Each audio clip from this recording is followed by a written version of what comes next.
Pemirsa, kita masih bersama Indonesia Lawyers Club. Silakan, Junifer. Baik, terima kasih Bang, saya lanjutin Bang. Jadi yang perlu kita satu kata dulu untuk penegakan hukum. Membaca undang-undang itu tidak boleh parsial Bang, ya, dan itu a contrario. Nah, selanjutnya Bang, kami juga terus terang aja mempelajari langkah-langkah yang dilakukan KPK terhadap kasusnya DS ini agak lain dengan penelitian, penyidikan yang dilakukan kepada diproses di KPK. Apa itu? Saya menangani klien di KPK itu di atas 5 kali. Dilakukan penyitaan juga terhadap aset klien saya itu bukan sekali 2 kali. Tetapi khusus kepada DS, bayangkan Bang, dipasang pelang dan bahasanya sekarang di sana ini disita terhadap tindak pidana yang dilakukan oleh Joko Susilo. Perkara lain tidak pernah dilakukan ini. Dan ini yang kami katakan telah terjadi tindakan abuse of power, telah terjadi diskriminasi yang dilakukan KPK kepada klien kami. Ada apa ini semua? Dan kemudian yang sangat aneh, substansi perkara adalah mengenai simulator, ternyata berkembang kepada yang tidak substansi. Ya, adalah cerita mengenai istri beliau, adalah mengenai cerita aset beliau. Istri beliau bukan dihubungkan KPK, tapi dipanggil jadi saksi. Tadi ada abang katakan seperti ini. Ada berita acara yang bocor dan kemudian ada di wartawan. Ada satu klien saya yang saat ini sedang diperiksa. Hari ini diperiksa. Hari ini diperiksa. Besok semua hasil pemeriksaan keluar. Klien itu protes kepada saya. Loh kok bisa? Bang, saya katakan terimalah nasib. Ya, terimalah nasib. Saya juga berdiskusi dengan teman-teman, apa ini proses ini yang terjadi? Padahal KPK kita sangat hormati, mendampingi saksi pun dilarang. Kok bisa keterangan saksi bisa keluar? Di situ paparannya Bang, waduh, sangat sedih. Ya, sesuai dengan apa yang disampaikan di dalam pemeriksaan. Nah, selanjutnya harapan kami kepada teman-teman ada yang di KPK supaya tidak terjadi opini-opini dan kemudian mendiskreditkan klien kami. Kami harapkan dalam waktu dekat limpahkanlah berkas itu ke pengadilan. Di pengadilan kita lihat apa betul ada suatu tindak pidana yang dilakukan oleh Joko Susilo.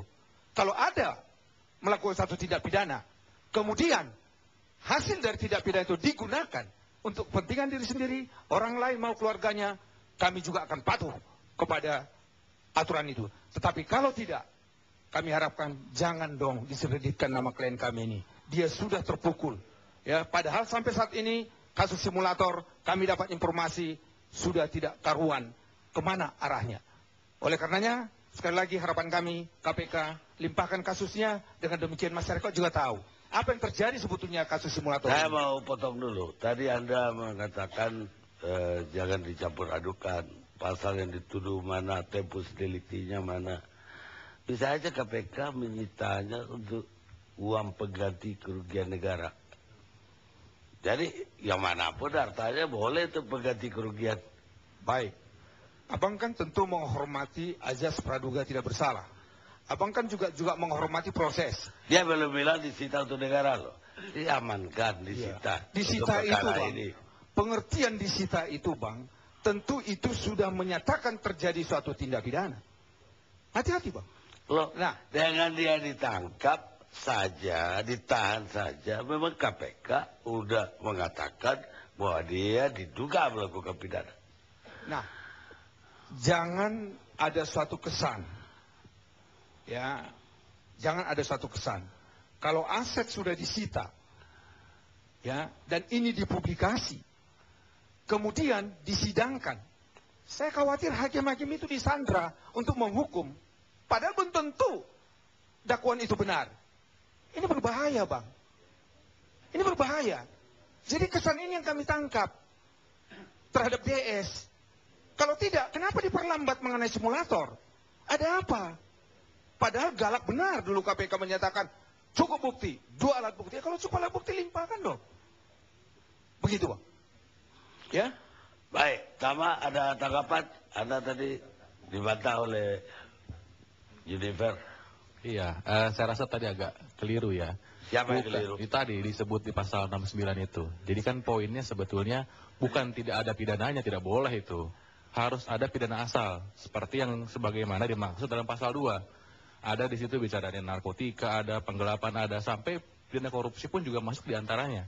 Nah, di pasal 69 itu maksudnya adalah tanpa harus dibuktikan terlebih dahulu. Bukan nggak ada pembuktian segala macam. Tidak wajib terlebih dahulu dibuktikan. Artinya sudah bisa yang namanya tindak pidana pencucian uang itu dipakai. Lanjut ke pasal 75. Bila ada alat bukti yang dianggap cukup, baru itu boleh masuk ke teknis penyidikan. Jadi bukan berarti nggak ada sama sekali. Kan sudah jelas, simulator sudah predikatnya sudah sebagai tersangka. Berarti sudah masuk fase penyidikan. Jadi sudah ada perbuatannya, kemudian juga tersangkanya sudah ada. Artinya sudah boleh juga masuk tindak pidana pencucian uangnya. Itu yang saya maksud, bukan justru malah tadi dibalik nggak ada pidana, terus kemudian baru orang tersebut gitu ya bisa dihukum dengan pencucian uang. Ini yang saya rasa agak keliru. Baik, Anda mau jawab? Baik, rekan Tama, tentu kalau kita berbicara hukum, dasar hukumnya harus kita pahami dulu. Dalam Undang-Undang Nomor 8 Tahun 2010, saya tidak memanipulasi di keterangan ketentuan undang-undangnya ini. Saya baca aja supaya kita letterlek, supaya tidak berkembang kemana-mana. Undang-Undang Nomor 8 Tahun 2010 tentang pencegahan dan pemberantasan tindak pidana pencucian uang, pasal 2 ayat 1. Hasil tindak pidana adalah harta kekayaan yang diperoleh dari tindak pidana. Ini jelas, sangat eksplisit. Tentu kalau begini pengertiannya, buktikan dulu ada predikat crime-nya. Kalau tidak bisa dikatakan hasil. Hasil itu kan sudah ada suatu tindakan, sudah diproses. Nah, ini yang saya sampaikan. Jadi mohon maaf kalau saya mengajari tetapi hanya menyampaikan informasi aja. Terima kasih, Bang. Bang, mungkin saya mau tambahin mengenai pasal 69 tadi. Itu lebih kepada proses masalah pembuktian. Tidak satu pun negeri di dunia ini yang melakukan pembuktian terbalik secara sempurna. Itu yang dimaksud. Jadi kalau tanpa dibuktikan, pertanyaannya siapa yang harus membuktikan? Karena di dalam sistem beracara kita, jaksa lah yang membuktikan sesuatu di peradilan. Jadi kalaupun seandainya ada setengah yang harus dibuktikan oleh tersangka terhadap hartanya, harus dilihat time frame, kapan dan bila mana harta ini diperoleh, atas tindak pidana yang pokok atau bukan. Ini jadi jangan dilihat setengah-setengah, gitu loh. Ini semua didengar oleh publik. Jadi jangan kita membodohi publik dengan membaca setengah-setengah sehingga akhirnya semuanya menjadi tidak benar. Ini yang ingin saya tambahkan. Terima kasih, Bang. Baik, saya ke Pak Yunus Suset. Benarnya gimana nih? Pakarnya untuk pencucian uang. Terima kasih atas kesempatan yang diberikan. Selamat malam, Assalamualaikum warahmatullahi wabarakatuh. Waalaikumsalam.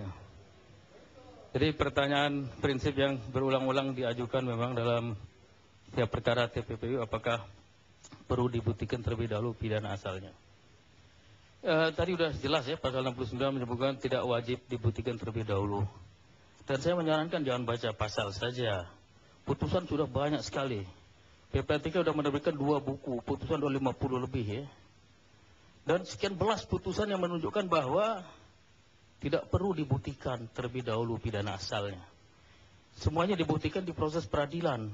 Karena dakwaannya misalnya kumulatif dalam kasus Bahasi misalnya. Jadi bersama-sama dibuktikan pada waktu pembuktian di pengadilan.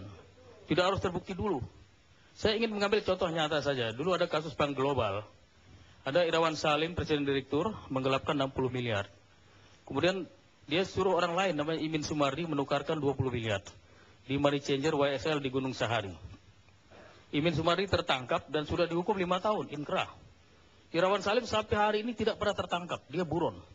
Artinya apa? Pidana asal belum dibuktikan, belum dihukum pelaku pidana asalnya. Tapi yang nukar uang itu, Imin Sumardi sudah dihukum 5 tahun, inkrah sampai MA. Contoh banyak sekali sebenarnya, kasus Yudi Hermawan, Bahasim, Wauda Nur Hayati terakhir ya. Jadi tolong jangan baca pasal saja, lihat jurisprudensi yang sudah ada. Lihatlah di sana bahwa sudah terlalu banyak gitu. Kalau menurut saya agak kesiangan malah ngomong ini ya, agak kesiangan ya. Saya ingin analogikan dengan pasal lain, pasal 480 mengenai penadahan. Kalau orang menadah, membeli mobil murah sekali, karena hasil tindak pidana, hasil curian. Apakah pencurinya harus dibuktikan, ditangkap dulu, dihukum? Tidak. Bisa diproses penadahan itu. Tidak perlu pencurinya ditangkap dulu. Itu contoh yang analogi dengan itu. Dan ini memang terkait dengan pembuktian terbalik ada di pasal 77 dan 78. Hanya untuk satu saja, yaitu objeknya saja. Harta kekayaan yang berasal dari tindak pidana wajib dibuktikan oleh si terdakwa. Yang lainnya jaksa penuntut umum yang harus membuktikan. Semuanya diproses peradilan. Jadi kalau penyidik, kemudian penuntut umum segala macam melakukan katakanlah dakwaan kumulatif, korupsi dan TPPU, boleh-boleh saja. Dan bukan hanya satu yang dia lakukan, karena di sini terjadi 2 tindak pidana atau kita sebut concursus realis. Ada perbuatan yang berbeda, fate-nya berbeda, tempus delicti berbeda, bisa locusnya berbeda, undang-undang yang dilanggar berbeda. Ini namanya concursus realis. Faktanya bukan hanya satu yang terjadi. Karena itulah ada pidana korupsi, ada pidana TPPU. Apa itu pencucian uang? Setiap perbuatan apapun juga yang dia lakukan, membelanjakan, menukar, mentransfer, memindahkan harta kekayaan yang berasal dari tindak pidana ya, dengan tujuan menyembunyikan, menyamarkan, sehingga seolah berasal dari sumber yang sah, itulah yang namanya pencucian uang. Kalau kita lihat dia pakai atas nama orang lain misalnya, pakai KTP orang lain, kemudian pakai bukan atas namanya sendiri, itu ada unsur menyembunyikan, menyamarkan. Ya. Jadi jurisprudensi sudah banyak sekali. Kalau belum punya saya bisa menyediakan jurisprudensi itu ya. Itu saja. Terima kasih. Ya, kalau nama orang lain itu adalah istri, anak yang tidak tahu menahu bahwa itu dari korupsi, bisa aja bapaknya bilang saya punya usaha apalah gitu, mungkin perusahaan apa batu bara itu. Undang-undang menyebutkan bukan hanya mengetahui tapi menduga ya. Jadi orang yang menerima sesuatu merupakan hasil kejahatan, dia bukan hanya mengetahui, kalau undang-undang menyebut menduga. Misalnya begini, Pak Karni katakanlah gajinya 50 juta, kemudian menyumbang miliaran misalnya. Saya harus menduga bahwa sumbernya pasti ada dari sumber yang tidak sah, karena dengan penghasilan yang terbatas bisa menyumbang begitu besar. Jadi selain mengetahui ada dugaan-dugaan yang sebenarnya harus disampaikan oleh yang menerima itu. Dugaan ini tergantung tingkat pendidikan seseorang memang. Jadi kembali ini ke soal pertanyaan, apakah orang yang menerima hasil kejahatan bisa juga dipidana? Saya ambil contoh kasus suami istri. Dulu ada kasus Malinda di Citibank ya. Dihukum, suaminya Andika, suaminya yang muda sekali, itu dihukum juga karena menerima hasil kejahatan. Ada mobil mewah, ada apartemen, dan lain sebagainya. Satu istri, satu adalah suami. Selama ini memang penegak hukum kurang mengejar mereka-mereka yang menikmati hasil kejahatan itu. Seharusnya kita dorong ke sana, supaya suami istri ikut mengontrol, supaya pasangannya tidak mau melakukan perbuatan yang menyimpang. Jadi peranan istri suami besar juga. Dan harus lebih hati-hati kita sekarang ya. Baik wanita ataupun pria. Katakanlah dinikahi oleh seseorang. Kalau memang benar maharnya yang saya baca di majalah itu benar nggak 15. Kalau benar seharusnya dia menduga bahwa ada sesuatu yang tidak beres di sini. Jadi harus lebih hati-hati. Sehingga korupsi nggak capek-capek kita berantas terus. Ada pencegahan juga dari rumah tangga atau dari yang lain gitu. Udah cukup mungkin. Yang saya takut satu ketika pengurus masjid yang menerima miliaran ditangkap juga nanti. Kita rehat sejenak terus.